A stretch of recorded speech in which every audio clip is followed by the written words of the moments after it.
vlog for today's video. Magpalaki na sad ta karon og content. Mao na sad niya ang ato ang luto-luto content. So kay gikapoy naman jud kog sayo-sayo karon magluto na sad ta. Dali mga maring kuyugi ko magluto ta. So una ana gi-fry day na ko ang pork. So kung nakita niyo sa una na kong video, ayan, ako na ni siyang gilunod mga maring kay human naman ni nako siya gi-adobo. And then after ani, ilunod din nako ang sayuti. So pork sayuti ni siya nga adobo.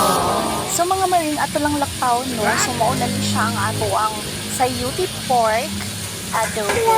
Conversion ra gid ni mga maring, so ayaw jud mo panaway mga maring sakay ako ra gid nag-invento ani.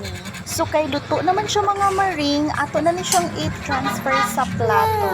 Ako ni siyang version, mao ni siya ang sayuti with pork adobo. So ato na ning i-serve sa atong family mga maring kay gigutom naman jud ni sila. So thank you for watching. Ali mga maring mga unta.